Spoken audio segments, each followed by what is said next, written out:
tits.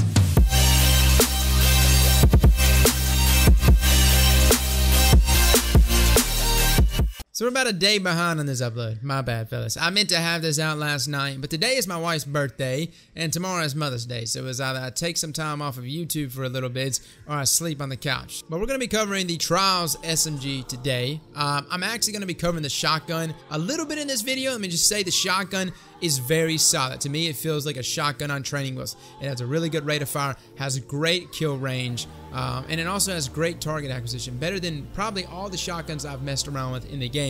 And so if you're not really good at shotguns, this is the shotgun for you. Now, granted, I don't want to give my full review on the Trial Shotty right now until I go into some private matches with a couple buddies. We're going to actually test out kill ranges for a lot of the shotguns. I'm sure Fallout's probably beating us to that, but we're still going to go test it out. With that being said though, guys, let's talk about motion to suppress. So again, guys, this is the Trials of the 9 SMG for Season 3.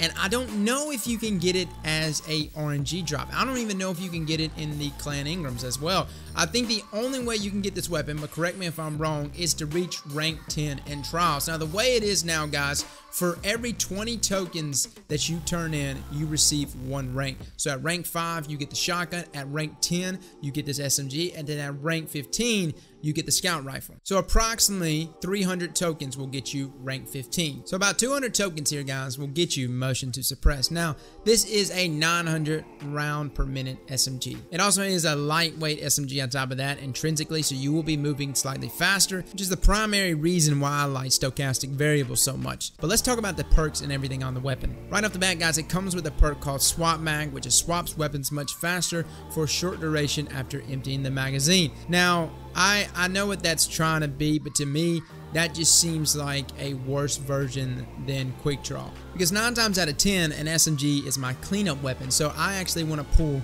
that weapon out faster versus me leading up with this SMG to just pull out another weapon. You see where I'm coming from? So to me, the big debate here is between ricochet rounds and high caliber rounds. After playing with it extensively, guys, I gotta say high caliber rounds was where it was at for me. Now the middle tree really, I guess, depends on if you're gonna bring this weapon into PvE, but dynamic sway reduction to me is the better overall perk here, and I really wasn't hindered by its reload speed either, so reloading wasn't that big of a problem for me. Now the trade on the gun is Zen Moment, which is very interesting. This is a 900 round per minute weapon, so it's cranking out a lot of ammo at a time, and so having Zen Moment to really catch it and keep it from just jerking out of your hands is really nice. Another great thing about the weapon, guys, it has 98 recoil direction. 98 recoil direction, guys. That means you do not need like a kinetic counterbalance mod on it to keep it under control. The weapon is just fine where it is. Very vertical, very nice. It also has a very healthy range stat, but only in comparison to the 15 impact 900 round per minute archetype, which takes me to my conclusion on this weapon, because I brought it into the Trials today.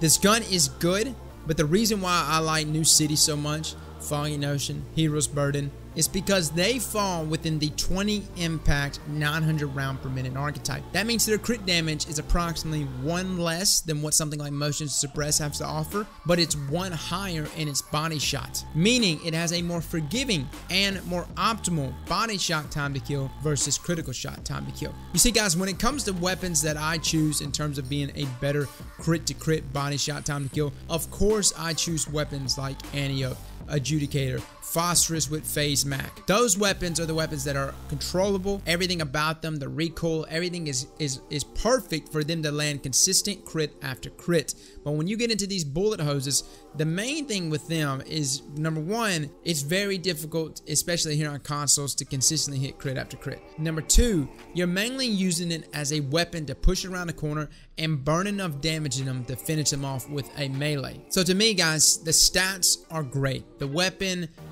perk tree is great. The only thing punishing in this gun right now is the archetype this SMG falls under. And if it was a 20 impact SMG, it would probably have much better range as well, which is why things like Hero's Burden and you know, New City are so good for me. Well guys, that's my opinion on it. Again, a lot of these guns I can just tell immediately after playing with them, especially, you know, in Rumble and going against multiple engagement after engagements.